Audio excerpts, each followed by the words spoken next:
Hello నమస్తే. రవీష్ కుమార్ ఇతను హిందీలో వీడియోలు చేస్తూ ఉంటాడు. అపోజిషన్ పార్టీస్కి సపోర్ట్గా వీడియోలు చేసేటువంటి యూట్యూబర్లో ఇతను ఒక రవీష్ కుమార్ ఒక అతను హిందీలో ఒక పెద్ద పోస్ట్ చేశాడు.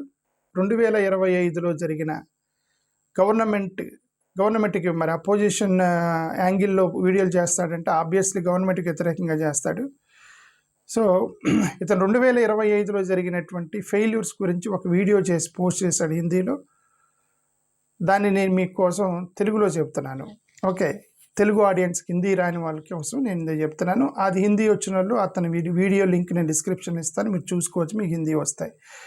మీకు హిందీ రాకపోతే మీకోసం తెలుగు వాళ్ళ కోసం ఈ వీడియో మీకోసం ట్రాన్స్లేట్ చేసి అక్కడెక్కడ చెప్తున్నా అతను ఏం చెప్పాడు అనేది. అతను ఏం చెప్పాడంటే 2025కి సంబంధించి మొత్తం ఒక రివ్యూ రాశాడు. దాంట్లో ఏం జరిగింది 2025లో అనేది. 2025 విఫలమైంది. ఎందుకంటే అది అంటే ఇక్కడ ఇంగ్లీష్ చూసి మీకు తెలుగులో ట్రాన్స్లేట్ చెప్తున్నాను. జరిగినటువంటి ఫెయిల్యూర్స్, డిసెప్షన్, సోషల్ ఇష్యూస్ చాలా మెన్షన్ చేశాడు అతని ఉద్దేశ ప్రకారం 2025 ఒక బ్యాడ్ ఇయర్, అది ఒక చెత్త సంవత్సరం అని అన్నాడు. ఎందుకు అంటే పిఎం ఇంటర్న్షిప్ స్కీమ్ ఫెయిల్ అయిందని కాదు, $91 వెళ్ళిందని కాదు, గోల్డ్ ధరలు బాగా పెరిగిపోయి పెళ్ళిళ్ళు ఫేక్ గోల్డ్తో పెళ్ళిళ్ళు చేసుకుంటున్నారని ఇవన్నీ మాట్లాడాడు ఇతను. ఫేక్ గోల్డ్తో పెళ్ళిళ్ళు చేసుకుంటున్నారు, దీనివల్ల కూడా ఇది విఫలమైంది అనట్లేదు. ఎందుకు విఫలమైంది అంటున్నానంటే మిడిల్ క్లాస్ వాళ్ళు ట్యాక్స్ కట్టి కూడా వాళ్ళకి రిలాక్సేషన్ రాలేదు, అందుకని విఫలమైందని చెప్తున్నాను అని అన్నాడు ఇతను. ఓకే, ఇంకేం చెప్పాడు అతను వీడియోలో. 2025లో పెద్దగా ఏమీ మార్పులు రాలేదు. 2014లో ప్రజలు ఎలా ఉన్నారో 2019లో కూడా అలానే ఉన్నారు, 2025లో కూడా అలానే ఉన్నారు. పెద్ద మార్పులు ఏమొచ్చాయి ఈ గవర్నమెంట్లో 3 సార్లు ఎన్నుకున్న తర్వాత ఉపయోగం ఏంటి అని ఇతను చెప్పినటువంటి మాట.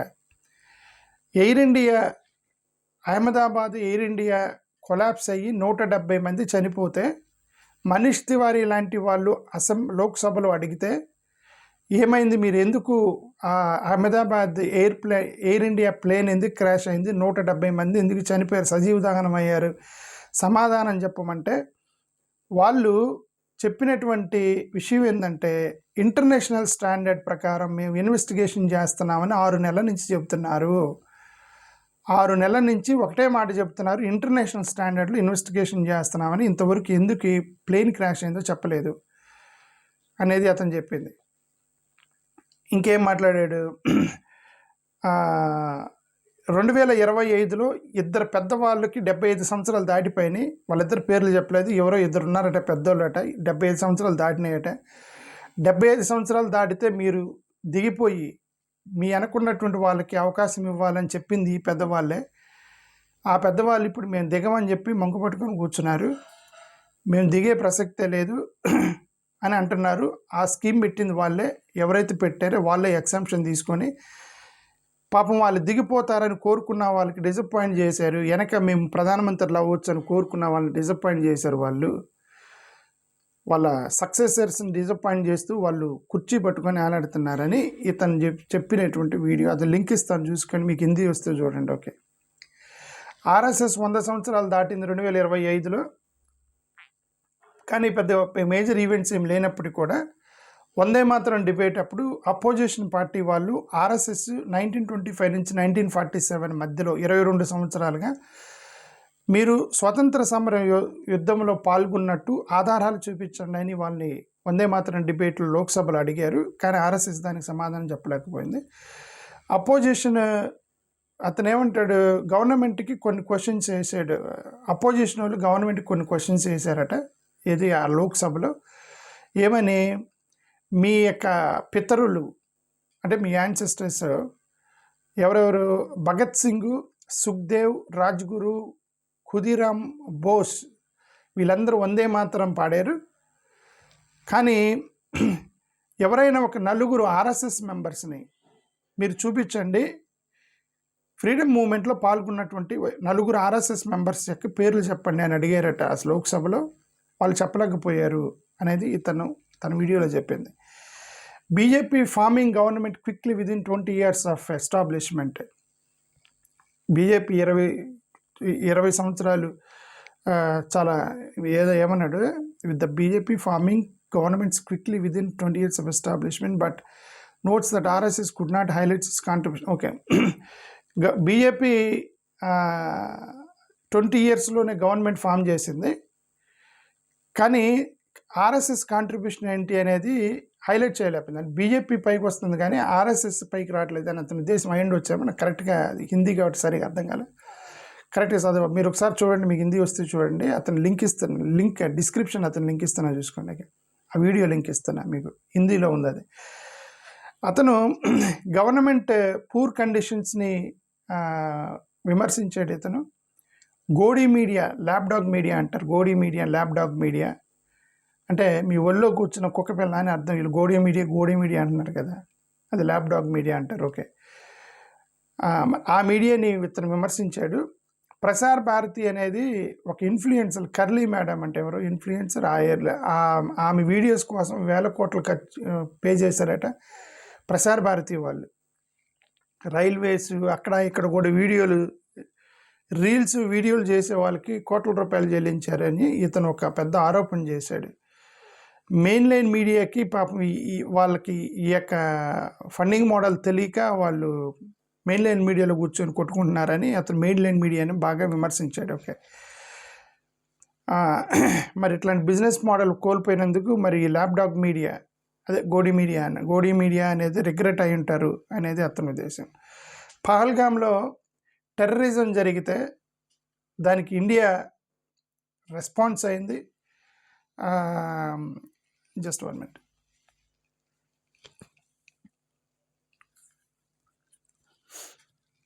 ఓకే, ఇండియా ఇతను ఏమంటాడు, హీ రీకాల్స్ టెర్రరిస్ట్ అటాక్ అని పహల్గామ్. ఓకే, ఇండియా రెస్పాన్స్ అయింది, డిబేట్ జరిగింది దాని మీద. ఇండియన్ ప్లేన్స్ షాట్ డౌన్ అయినాయని 5 ప్లేన్స్ కూల్చేశారని ఎవరో అవుట్ సైడ్ మీడియా చెప్పారు. ఇనిషియల్గా మిలిటరీ వాళ్ళు అదేం లేదు, మనం విమానాలు కోల్లేదని చెప్పారు.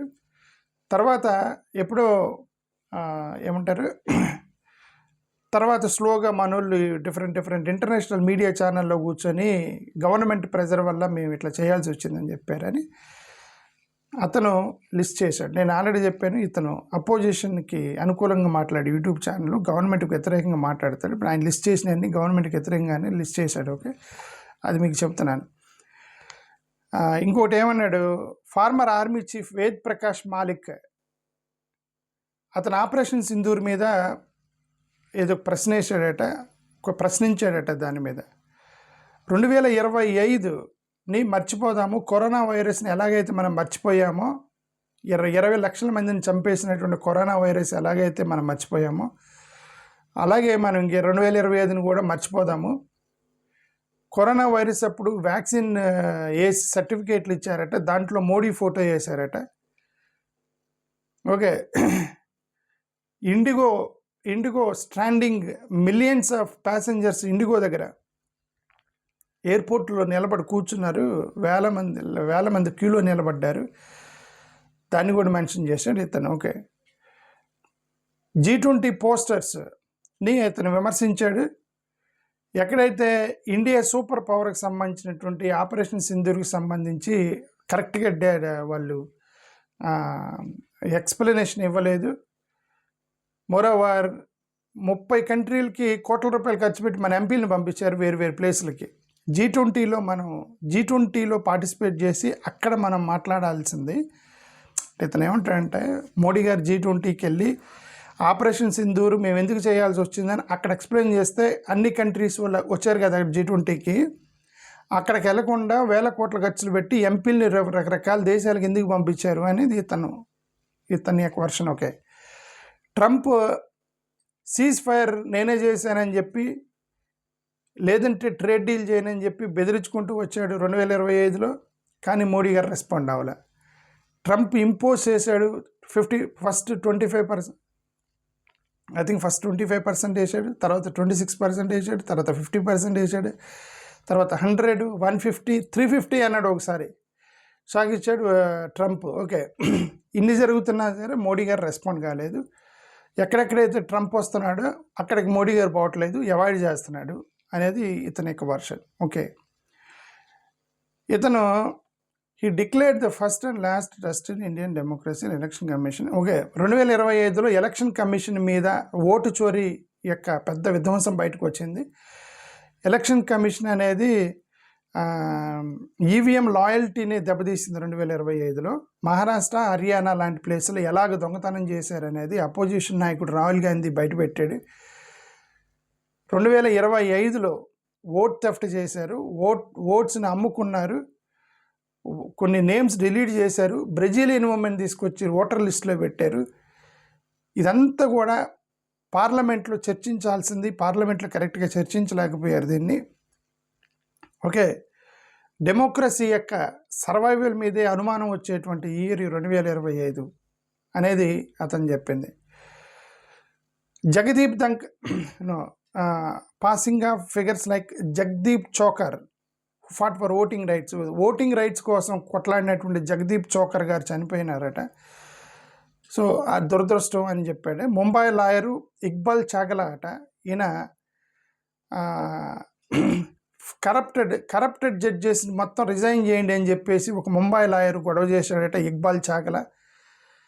ఈ 2025లో ఢిల్లీ జడ్జి ఎవరి ఇంట్లో అయితే కోట్ల రూపాయలు దొరికినాయో అతను కనబడకుండా పోయాడు అని చెప్పి ఇతను చెప్పడం. ఓకే, ఇంకా జగదీప్ ధంకర్ గారు రిజైన్ చేశారు. ఎందుకు రిజైన్ చేశారో చెప్పలేదు, ఫేర్వెల్ ఇవ్వలేదు అతనికి, ఒక నోట్ లేదు, సడన్గా రిజైన్ చేసి వెళ్ళిపోయాడు. అపోజిషన్ వాళ్ళు కనీసం ఆయన కల్పించమన్నా కల్పించలేదు. ఆయన 100% కంప్లీట్గా అండర్గ్రౌండ్కి పంపించేశారు జగదీప్ ధంకర్ని అని ఇతనన్ను. జాకిర్ హుస్సేన్ లాంటి వాళ్ళు వెళ్ళిపోయారు. దాని మీద పెద్ద ఇష్యూ కాదు, కానీ ధర్మేంద్ర డెత్ గురించి ఫేక్ న్యూస్ పబ్లిష్ చేశారు, అది కరెక్ట్ కాదు అనేది ఇతను చెప్పడం. సరే, కొత్త సంవత్సరం మీరు సెలబ్రేట్ చేసుకోమని లేదంటే బాయ్ 2025 చెప్పకూడదని నా ఉద్దేశం కాదు, కానీ అంటే ఇతనిని మీకు ట్రాన్స్లేట్ చేస్తాను. ఓకే, చెప్పడం నా ఉద్దేశం కాదు, కానీ అంటే అతని ఉద్దేశం కాదు, కానీ 2 ఫెయిల్యూర్స్ మాత్రం గుర్తుపెట్టుకోవాలి 2025లో. ఒకటి, ట్రంప్ ముందు మోడీ విఫలమయ్యాడు, రాహుల్ గాంధీ ముందు ఎలక్షన్ కమిషన్ విఫలమైంది. ఈ 2 చెప్పాడు. ఓకే, ఇది మెయిన్ లైన్ అండర్లైన్స్. ట్రంప్ ముందు మోడీ విఫలమయ్యాడట, రాహుల్ గాంధీ ముందు ఎలక్షన్ కమిషన్ విఫలమైందట ప్రూవ్ చేయటంలో. రాహుల్ గాంధీ రైజ్ చేసిన ఏ కూడా వాళ్ళు ప్రూవ్ చేయలేకపోయారు. 2025 డిసైడెడ్ ది. సరే, 2026 అన్న కొద్దిగా జాగ్రత్తగా ఉండాలి, మనం పబ్లిక్ని జాగ్రత్తగా చూసుకోవాలి. ఈ మధ్య రీసెంట్గా కొంతమంది ఎంపీలు ఒక మహారాజు ప్యాలెస్ లాగా పెళ్ళిళ్ళు చేశారు వాళ్ళ కొడుకులకి, కూతుర్లకి. వాళ్ళు రీల్స్ చేశారు, సోషల్ మీడియాలో వదిలేరు. రీసెంట్గా ఒక కాంట్రవర్సీ అయింది కదా, ఒక ఎంపీనో ఎమ్మెల్యేనో మినిస్టర్ అనుకుంటా, అసలు లావిష్ వెడ్డింగ్ చేసి పిల్లడికి సోషల్ మీడియాలో పోస్ట్ చేస్తే అది బాగా బ్యాక్ఫైర్ అయింది. ఓకే, సో దాని గురించి మెన్షన్ చేశాడు. వేల కోట్ల రూపాయలు పెళ్ళిళ్ళు ఖర్చు పెట్టి సోషల్ మీడియాలో లాంచ్ చేశారు, పేద ప్రజలు తినడానికి లేదని. ల్యాప్డాగ్ మీడియా లాంటివి ఆపరేషన్ సింధూర్లో అబద్ధాలు చెప్పారు. ఇదిగో మన భారతదేశం వెళ్ళి పాకిస్తాన్ని ఆక్యుపై చేసుకుందని చెప్పి ప్రచారం చేశారు. లాహోర్ మొత్తం తొనకలైపోయింది, అసలు ఎతుకుతున్నారు ఎక్కడుంది లాహోర్ అనేది, కనబడతలేదన్నారు. కానీ చివరికి ఇస్లామాబాద్కి అసలు ఏం కాలేదు అని చెప్పి ఇతని యొక్క చెప్పడం. He advised country through wedding glamour. Okay, ఇది పెళ్ళిళ్ళ గురించి ఎక్కువ మాట్లాడాడు. ఇది ఇతను ఏంటంటే గతంలో చాలామంది ఏమో 10 సంవత్సరాలు ఒకే సూట్ వేసుకొని తిరుగుతున్నారు, 10 సంవత్సరాల పాటు నుంచి ఒకే సూట్ వేసుకొని తిరుగుతున్నారు. మాలాంటి వాళ్ళు, ఇది ఏం లాంటి వాళ్ళు చాలామంది, మాలాంటి పేదవాళ్ళు మొత్తం కూడా ఒకే సూట్ వేసుకొని తిరుగుతున్నాము, ఒకే చీరలు కట్టుకొని తిరుగుతారు. అంటే మేం కాదు, ఆడవాళ్ళు చీరలు కట్టుకొని తిరుగుతున్నారు. పెళ్ళిళ్ళకి వెళ్ళేటప్పుడు వాళ్ళు పక్కింటి వాళ్ళని అడుగుతున్నారు, అమ్మ నీ చీర ఇస్తావా ఒకసారి పెళ్ళికి రావాలని, ఎక్స్చేంజ్ చేసుకుంటున్నారు చీరలు. అంత పేదరికంలో ఉన్నటువంటి మహిళలు ఉన్నప్పుడు వీళ్ళందరూ వాళ్ళు పెట్టేటువంటి పెళ్ళిళ్ళ మెనూనే కోట్ల రూపాయలు ఖర్చు పెట్టేసి సోషల్ మీడియాలో పోస్ట్ చేస్తున్నారు. ఇది 2025లో ఏంటిది అనేది అతనికి ఉద్దేశం. వాళ్ళకేమో రోజుకొక మెను, వీళ్ళకి జీవితాంతం ఒకటే మెను. చాలామంది పేదలకి ఒకే మెనుతో జీవితాంతం అంట. రోజు ఆ పప్పు, పచ్చడి, అన్నం తినేవాళ్ళు ఇంక ఒకటే మెను లైఫ్ లాంగ్. కొంతమంది ఉన్నారు వాళ్ళు రోజుకు ఒక మెను మారుస్తున్నారు అనేది ఇతను చెప్పడం ట్రై చేశాడు అతని వీడియోలో. 1 నేషన్ 1 ఎలక్షన్ అనేది జరగవచ్చు, జరగకపోవచ్చు, కానీ 1 నేషన్ 1 మెను మాత్రం జరిగింది ఆల్రెడీ అంటున్నాడు. అంటే రోజు పచ్చడి, పప్పు తినేటువంటి పేదలు గత 20 సంవత్సరాల నుంచి అదే తింటున్నారు. 1 నేషన్ 1 మెను అని ఇతను అంటున్నాడు. ఓకే. ఇంకొకటి గ్లోబల్గా, డొమెస్టికల్గా ఇండియాని చాలామంది ఎక్కిరించారు, మనం దాన్ని రెస్పాండ్ అవ్వలేదు. ట్రంప్ పదేగా భారతదేశాన్ని హ్యూమిలేట్ చేస్తూ వచ్చాడు, కానీ మనం ఏం రెస్పాన్స్ అవ్వలేదు. ఢిల్లీ లాంటి ప్లేసుల్లో ఎయిర్ పొల్యూషన్ తోటి ప్రజలు అల్లాడిపోయారు. ఓకే. కానీ క్రాకర్స్ మాత్రం భయంకరంగా క్రాకర్స్ చేశారు. అదేమంటే సెంటిమెంట్ అన్నారు, ఒక పక్క పొల్యూషన్తో చనిపోతుంటే అనేది ఇతను చెప్పింది. 2025 మర్చిపోండి అని చెప్తూ 2026 కొద్దిగా మనం జాగ్రత్తగా చూసుకోవాలి అన్నాడు. ఎలక్షన్లు సడన్గా మీ అకౌంట్కి 10,000 రూపాయలు వచ్చింది. రేపు పొద్దున ఎన్నికలు అనగా ఈరోజు సడన్గా మీ అకౌంట్కి 10,000 రూపాయలు వస్తాయి. నోట్ కౌంటింగ్ మెషిన్ ఏం అవసరం ఉండదు, డైరెక్ట్గా మీ అకౌంట్కి వచ్చేస్తాయి. ప్రజలే ఓట్లు అమ్ముకుంటుంటే, వాళ్ళే ఓట్లు కొంటుంటే మరి పబ్లిక్ వాల్యూ ఏముండిద్ది? మీ వాల్యూని మీరు అమ్మేసుకున్నారు ఆల్రెడీ ఓట్లలో అని ఇతను చెప్పడం. ఓకే. 2025, 2026, 2047, 2047 కూడా పెద్దగా ఏం మారదు ఇదంతా. ఈ యొక్క కరప్టెడ్ పొలిటీషియన్స్ రియల్ ఇష్యూస్ని వదిలేసి కమ్యూనల్ ఇష్యూస్ మీద రాజకీయం చేసేంతవరకు మనం 2047లో కూడా మన జీవితాలు మారవు అని ఇతను చెప్పడం ట్రై చేశాడు. 2026లో ఏదో wedding attire out of season and rule of bride and groom అంటే ఇప్పుడు అతను హిందీ దాన్ని ఇంగ్లీష్లోకి ట్రాన్స్లేట్ చేసి ఇంగ్లీష్ నుంచి నీకు తెలుగు ట్రాన్స్లేట్ చేయాలి నేను. ఓకే. చాలామంది రీల్స్ చేస్తున్నారు, ఏదో చెప్పాడు ఇతను. మనోళ్ళు మాల్దీవుల్ని, టర్కీని బాయ్కాట్ చేశారట.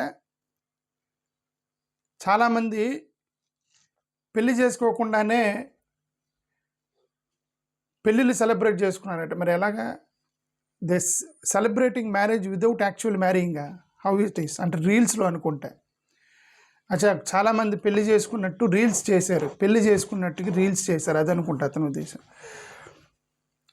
సరే, 2025, 2026 కూడా ఒక వ్యక్తి అయితే ప్రామినెంట్గా తరతరాలకు నిలిచిపోతాడు. 2025లో మన మోడీ గారు సూపర్ అనుకున్నాం, కాదు, యాక్చువల్గా నెహ్రూ సూపరు. మోడీ కంటే ఎక్కువ నెహ్రూ పేరు ఏర్పడింది 2025లో. వాళ్ళు లెగితే నెహ్రూ నెహ్రూ నెహ్రూ అన్నారు. అక్కడ మోడీ అనే పేరుని ఆయనే సైడ్ చేసుకొని నెహ్రూని హైలైట్ చేశాడు. మనలో వెనక్కి చూస్తే ఈ గత 14 సంవత్సరాల్లో నెహ్రూ అది చేశాడు, నెహ్రూని ఇది చేశారు, నెహ్రూ ఆ తప్పు చేశాడు, నెహ్రూ నా మిస్టేక్స్, ఇన్సల్ట్, అబ్యూజెస్ నెహ్రూ, ఇవన్నీ కూడా అపోజిషన్ వాళ్ళు చెప్పారట. 90 to 99 టైమ్స్ నెహ్రూని ఇన్సల్ట్ చేశారని ఒక పెద్ద లిస్ట్ ఇచ్చారు. 10 నుంచి 40 గంటలు వందే మాతరం గురించి డిస్కస్ చేస్తూ, దాంట్లో నెహ్రూ గురించి డిస్కస్ చేస్తూ, ఇవన్నీ కూడా 10 to 40 అవర్స్ పార్లమెంట్ టైంని నెహ్రూ మీద వేస్ట్ చేశారు, నెహ్రూని తిట్టడానికి వేస్ట్ చేశారు. Unemployment, inflation, PMO issues, betting app, minister నేమ్లు, ఇవన్నీ కూడా డైవర్ట్ చేసి వందే మాతరము, వింటర్ స్లీప్ లాంటి వాటి మీద స్పెండ్ చేశారు. మీరు గాఢ నిద్రలో ఉంటే ఈ దేశానికి ప్రమాదకరం అని అతని వీడియోని ఎండ్ చేశాడు. థ్యాంక్ యూ, నమస్కారం. మీకు లింక్ ఇస్తాను, చూసుకోండి, హిందీ వస్తాయి.